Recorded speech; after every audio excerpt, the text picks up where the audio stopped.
న్యాయవాదుల రక్షణ కోసం ప్రత్యేక రక్షణ చట్టం ఏర్పాటు చేయాలని న్యాయవాదుల కేంద్ర ప్రభుత్వ additional standing counsel member Narsingoju Naresh Kumar ప్రభుత్వాన్ని డిమాండ్ చేశారు. మేడ్చల్ జిల్లా మేడిపల్లిలోని ఉప్పల్ కోర్టు కాంప్లెక్స్ న్యాయవాదుల సంఘం ఆధ్వర్యంలో భారీ ర్యాలీతో హైదరాబాద్ వరంగల్ జాతీయ రహదారిపై బైఠాయించి న్యాయవాది స్వప్న హంతకులపై కఠిన చర్యలు తీసుకోవాలని డిమాండ్ చేశారు. ఈ సందర్భంగా అడ్వకేట్ నరేష్ కుమార్ మాట్లాడుతూ చేవళ్ల కోర్టులో ప్రాక్టీస్ చేస్తున్న అడ్వకేట్ స్వప్నను మొయినాబాద్ మండలం కేతిరెడ్డిపల్లి గ్రామంలో మూతగాదాలతో సొంత సోదరుని దారుణంగా గొడ్డలతో నరికి చంపడం దారుణమని అన్నారు.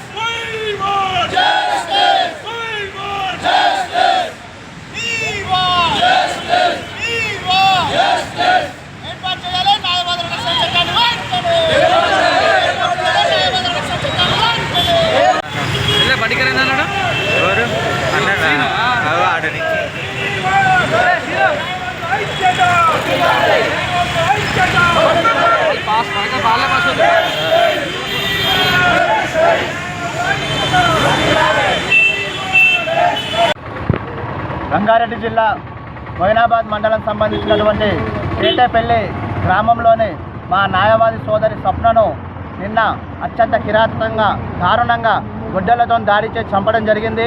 ఈ యొక్క హత్యను తెలంగాణ న్యాయవాదుల లోకం తీవ్రంగా ఖండిస్తున్నామో, మేము ఒక రాష్ట్ర ప్రభుత్వాన్ని ఒకటే డిమాండ్ చేస్తున్నామో, ఎవరైతే హత్య చేసిన నిందితులను వెంటనే అరెస్ట్ చేసి వారిని ఫాస్ట్ ట్రాక్ కోర్టు ఏర్పాటు చేసి కఠినంగా శిక్షించాలని చెప్పి తెలంగాణ న్యాయవాదుల సంఘం తరఫున యొక్క రాష్ట్ర ప్రభుత్వాన్ని డిమాండ్ చేస్తున్నాము. అదేవిధంగా గత కొన్ని రోజుల నుంచి న్యాయవాదుల మీద దాడులు జరుగుతున్న, హత్యలు జరుగుతున్న ఈ యొక్క రాష్ట్ర ప్రభుత్వం నిమ్మక నీరెత్తినట్టు వ్యవహరిస్తుంది. వెంకటే ఈ యొక్క రాష్ట్ర ప్రభుత్వము న్యాయవాదుల రక్షణ చట్టాన్ని తీసుకువచ్చి న్యాయవాదులకు రక్షణ కల్పించాల్సిందిగా మా యొక్క న్యాయవాదుల సంఘం తరఫున యొక్క రాష్ట్ర ప్రభుత్వానికి డిమాండ్ చేస్తున్నాము. అంతేకాదు నిన్న మరణించిన మన స్వప్న సోదరి మొన్న పోలీస్ స్టేషన్లో కూడా ఫిర్యాదు చేయడం జరిగిందంట. పోలీసులు సకాలంలో స్పందించి ఉంటే ఈరోజు హత్య జరిగి ఉండే పరిస్థితి కాదు. మేము ఒక రాష్ట్ర ప్రభుత్వానికి, ఒక పోలీస్ శాఖకు కూడా డిమాండ్ చేస్తున్నాము. ఎవరైతే ఇతను నిర్లక్ష్యంగా వ్యవహరించిన అధికారులను వెంటనే గుర్తించి వారి మీద కూడా చట్టపరమైన చర్యలు తీసుకోవాలని చెప్పి ఈ యొక్క రాష్ట్ర ప్రభుత్వానికి మా యొక్క న్యాయవాద సంఘం తరఫున డిమాండ్ చేస్తున్నాం.